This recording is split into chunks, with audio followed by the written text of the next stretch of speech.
Vamos chamar nosso colunista Gilvan Bueno para conversa. Gilvan, um ótimo dia a você. O que nós conseguimos tirar dessa história? Claro, informações ainda parciais, a operação ainda acontece, temos alguns mandados de prisão executados pela Polícia Federal. Nós já temos dois nomes, dois relacionados ao Banco Master, o presidente e um dos seus executivos. História essa cantada já há alguns meses, talvez a problemática Master sendo carregada, né, desde o ano passado como um ponto de atenção para o setor bancário brasileiro. Muito bom dia, Gabriel e nossa audiência. Estamos diante de 2025, o pior ano do sistema financeiro nacional. Nós precisamos voltar que o que está acontecendo não é já era meio que sabido que isso iria acontecer. Mas 2025 mostra que nós estamos em algum momento lá nos anos 90. Nos anos 90 nós tivemos aqui a crise do Banco Santos, nós tivemos aqui a crise de diversos bancos públicos quebrando. E 2025 se mostra muito diferente do habitual, porque nós tivemos aqui uma visualização do crime organizado participando em fundos de investimentos, tendo participação em indústrias, a questão de compliance, que é o nome da operação aqui, o que know your client, né? Como assim o crime organizado conseguiu colocar bilhões e bilhões nas instituições? E o Banco Master, ele é um complemento dessa história de 2025, por quê? Porque o Banco Master, ele vem fazendo suas operações ao longo dos anos. Todos nós sabíamos, quem estava olhando o mercado, que taxas muito altas, prometendo rentabilidades muito altas, tinha um problema. O modelo, a novidade de você ter distribuição de produtos por diversas corretoras e a sua remuneração também construiu isso. A gente tem que lembrar que duas grandes instituições estão aqui com maior carteira de crédito sobre isso, mas que não são instituições, acho que o modelo, né? E a gente tem que lembrar uma outra questão que vem sendo falado, que é, por exemplo, o liberamento de verbos para a CVM, tá? A Comissão de Valores Imobiliários já vem falando há algum tempo sobre essa questão de não ter muito orçamento para fazer o combate. Então, se você olhar aquele famoso livro Como as Democracias Morrem, nos últimos anos, os principais órgãos de regulação, estavam sofrendo com pouco orçamento para combater essas questões. Então, a gente não está vendo o Banco Master, ele não é um acontecimento de hoje. Ele é uma história que vem se desenhando, porque os órgãos que fazem essa fiscalização já falavam que não tinham verbos para fiscalizar isso, para entender isso. A questão aqui é que 2026, esse ano, vai ser uma reformulação de políticas. Por quê? A gente está vendo, por exemplo, discussões sobre tributação das fintechs, que ficaram ali muito dentro dessa questão do crime organizado pela falta de legislação, onde o Banco Central teve que vir e voltar com a legislação penalizando. A gente tentou criar no Brasil uma legislação que acelerasse o processo de cidadania financeira, criando os bancos digitais, mas que, de repente, o crime organizado entrou numa dessas esferas e conseguiu controlar. E agora a gente tem o seguinte, a questão do Banco Master, ele conversa muito com essa questão do Fundo Garantidor de Crédito, porque deveria ter tido uma trava lá atrás de quando poderia ser liberado.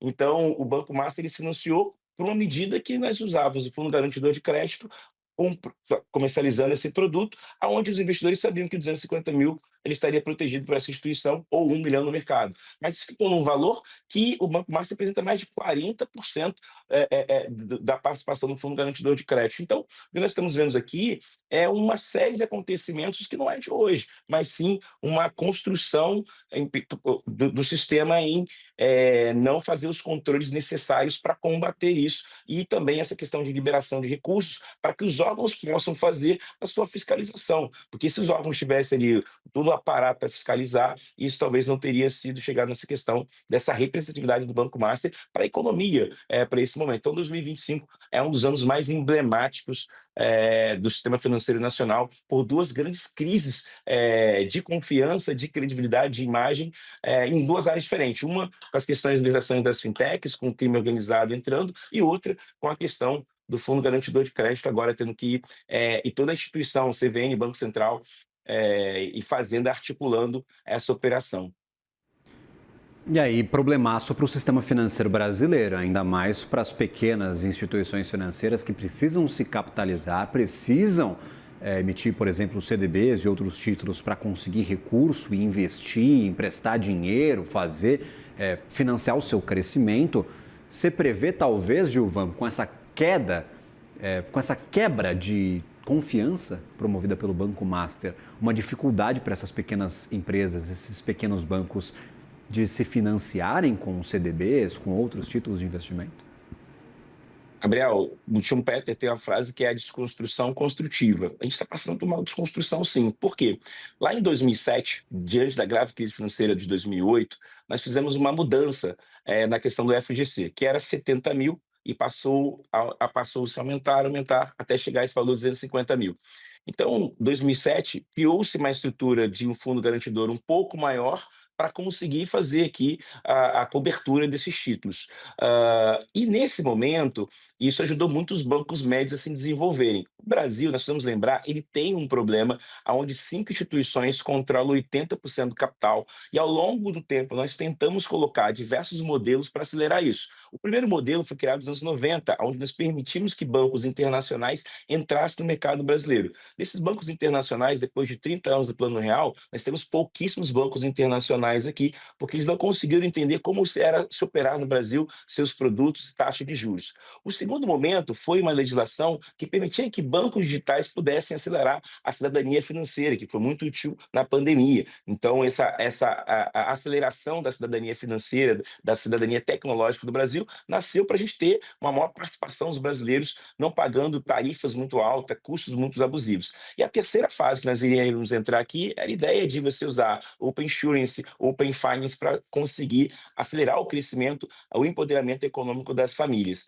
Só que os bancos pequenos eram determinantes para isso. Mas, como eu destaquei, em 2025 você tem um problema que a legislação que permitiu que o crime organizado entrasse dentro do mercado financeiro vai tirar muito isso aqui. A gente tem várias mudanças do Banco Central para tentar inibir contas fantasmas, contas sem movimentação, contas que você não consegue conhecer o que não é um cliente. E agora a gente vai ter uma outra reformulação. Com certeza que nasce uma destruição construtiva, que é os bancos médios terão uma maior dificuldade, você vai ter que entender, tenho muita convicção que o FGC, junto com o Banco Central, o CVM e Fazendas vão aqui conversar, e Conselho Monetário Nacional, porque o que o Banco Master fez foi se financiar utilizando o Fundo Garantidor de Crédito como seu grande fiador dessa operação.